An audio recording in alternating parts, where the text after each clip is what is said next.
আসসালামু আলাইকুম। সবাইকে স্বাগতম জানাচ্ছি মৌমাছি রান্নাঘরে।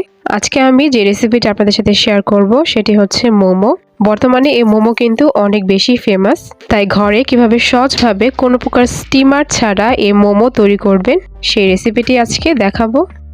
যাদের ঘরে স্টিমার নেই তারাও এই রেসিপি ফলো করে খুব সহজভাবেই মজাদার এই চিকেন মোমো তৈরি করতে পারবেন।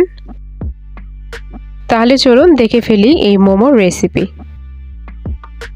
চিকেন মোমো তৈরি করার জন্য এখানে আমি 150 গ্রাম মুরগির মাংসের কিমা নিয়েছি। মুরগির বুকের মাংসকে আমি ব্লেন্ডারে খুব ভালো করে ব্লেন্ড করে এই কিমাটা তৈরি করে নিয়েছি। আপনারা চাইলে চাকু দিয়ে এই কিমাটা তৈরি করতে পারবেন। সয়া সস দিচ্ছি 1 চা চামচ, আদা বাটা 1/2 চা চামচ আর রসুন বাটা 1/2 চা চামচ,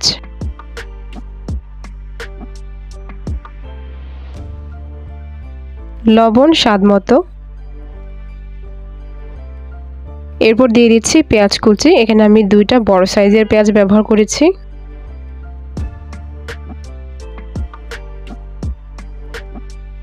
সামান্য কিছুটা পেঁয়াজ কলি আমি এভাবে কুচি করে কেটে নিয়েছি। দিয়ে দিচ্ছি সামান্য সয়াবিন তেল। এবার সবকিছু আমি খুব ভালো করে এই মাংসের কিমার সাথে মিশিয়ে নেব।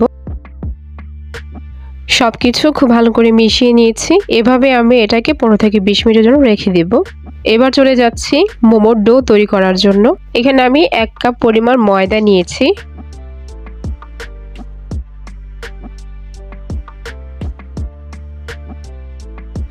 দিয়ে দিচ্ছি 1/2 চা চামচ লবণ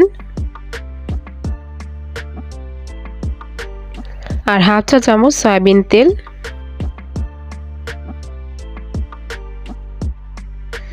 সবকিছু খুব ভালোভাবে মিশিয়ে নিচ্ছি। এবার আমি অল্প অল্প করে পানি দিয়ে একটা ডো তৈরি করে নেব। আর এই ডোটা অনেক বেশি নরমও হবে না আবার শক্তও হবে না।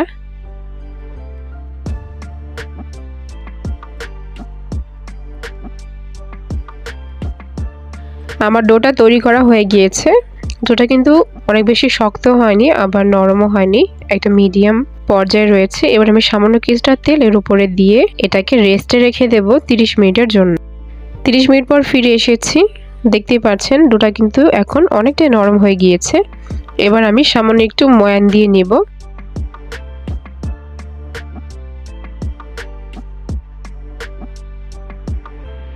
খুব ভালো করে আমি এই ডোটাকে মথে নিয়েছি।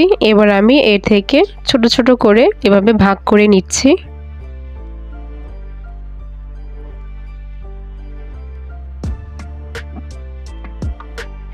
এবার একটা ভাগ নিয়ে নিচ্ছি আর তার পূর্বে আমি কিছুটা ময়দা ছিটিয়ে নিচ্ছি, এতে করে বেলতে সুবিধা হবে। এখন একটা রুটি বেলে নিচ্ছি। তো আমার রুটি বেলা হয়ে গিয়েছে। মোমোগুলোকে একই সাইজের তৈরি করার জন্য আমি এখানে একটা গোল সাইজের ঢাকনা ব্যবহার করেছি আর সেটা দিয়ে এই রুটিটাকে কেটে নিচ্ছি। এতে করে প্রত্যেকটা মোমো আমার একই সাইজের তৈরি হবে। তো আপনারা দেখতে পাচ্ছেন একদম গোল একটা রুটি তৈরি হয়েছে। আর রুটিটা কিন্তু অনেক পাতলা আমি তৈরি করেছি। আপনারা দেখলেই বুঝতে পারবেন কতটা পাতলা হয়েছে।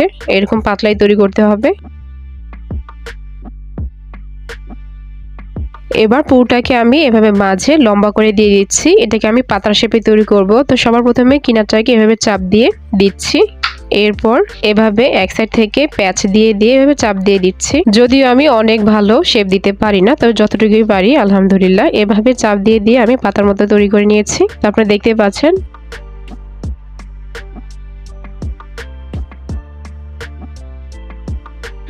এবার আমি আরেকটা ডিজাইন দেখিয়ে দিচ্ছি আর এটা আমার কাছে সবথেকে ইজি মনে হয়। যারা একদমই মোমো শেপ দিতে পারেন না তাদের জন্য এই ডিজাইনটা একদম পারফেক্ট। আমি একটু লম্বাটে করে এটাকে বেলে নিয়েছি। এবার সাইড থেকে এভাবে কেটে নিচ্ছি নিচটাকে একদম সমান করে। এবার আমি পুরটা এভাবে লম্বা করে দিয়ে দিচ্ছি। এবার উপর থেকে আমি এইভাবে পুরটাকে ঢেকে দিচ্ছি আর আঙুল দিয়ে এভাবে চাপ দিয়ে দিচ্ছি যাতে পুরটা বের না হয়ে যায়। এবার আমি এইভাবে এটাকে এভাবে ঘুরিয়ে ঘুরিয়ে পেঁচিয়ে নিচ্ছি। খুব সহজভাবে একটা সুন্দর মোমো কিন্তু শেপ দেওয়া হয়ে গিয়েছে। আপনারা দেখতে পাচ্ছেন এটা কিন্তু দেখতে যেমন সুন্দর হয়েছে তেমনি ততটাই সোজা। তো তৈরি হয়ে গেল আমার দ্বিতীয় ডিজাইন। এবার আমি আরও একটা ডিজাইন আপনাদের দেখিয়ে দিচ্ছি। এর জন্য প্রথমে মাঝ বরাবর আমি পুর দিয়ে নিচ্ছি আর এইভাবে ঘুরিয়ে ঘুরিয়ে প্যাঁচ দিয়ে নিচ্ছি। আপনারা একটু ভালো করে খেয়াল করলে বুঝতে পারবেন, আর কয়েকবার ট্রাই করলে ইনশাল্লাহ এটা খুব সহজভাবেই তৈরি করা যাবে। এবার আমি মোমোগুলো স্টিম করব। এর জন্য এখানে আমি একটা হাঁড়ি নিয়ে নিয়েছি আর হাঁড়ির উপরে আমি একটা স্টেইনার নিয়েছি। যাদের কাছে স্টিমার নেই তারা এইভাবে এই ছাঁকনি ব্যবহার করেও কিন্তু মোমোস তৈরি করতে পারবেন। তো ছাঁকনিতে আমি সামান্য কিছুটা তেল ব্রাশ করে নিচ্ছি, এতে করে মোমোসগুলো যখন সিদ্ধ হয়ে যাবে খুব সহজে উঠে আসবে। আর পানিটা কিন্তু আমি সামান্য নিয়েছি, কারণ বেশি পরিমাণ পানি নিলে কিন্তু মোমোগুলো আঠালো হয়ে যাবে। আর পানিটা যখন ফুটন্ত গরম হয়ে যাবে তখনই এর উপরে এই ছাঁকনিটা ব্যবহার করবেন। এরপর আমি মোমোসগুলো এখানে দিয়ে দিচ্ছি।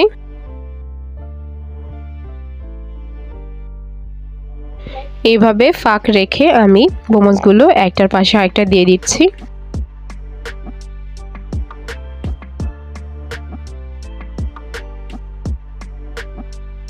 এরপর আমি ঢাকনা দিয়ে এটাকে মিডিয়াম লো হিটে স্টিম করব 20 থেকে 25 মিনিটের জন্য। 25 মিনিট হয়ে গিয়েছে, আমার মোমোগুলো তৈরি হয়ে গিয়েছে। এবার আমি এই মোমোগুলো উঠিয়ে রাখবো।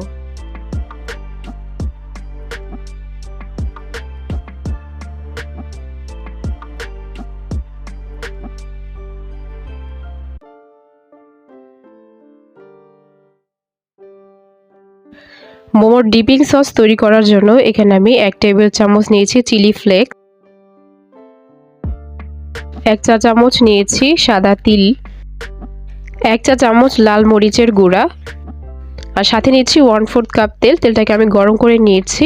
এরপর গরম তেলটা এভাবে ঢেলে দিচ্ছি। তো কিছু সময় এভাবে ফুটে এই মোমো সসটা তৈরি হয়ে যাবে। তো মোমোর ডিপিং সস তৈরি হয়ে গিয়েছে। কোনো প্রকার স্টিমার ছাড়া সহজভাবে ঘরে এই মজাদার মোমো তৈরি করে ডিপিং সস অথবা চাটনির সাথে খেতে এক কথায় অসাধারণ লাগে। মোমোর ভেতরটা কেমন হয়েছে সেটা দেখানোর জন্য আমি একটা মোমো নিয়ে নিচ্ছি।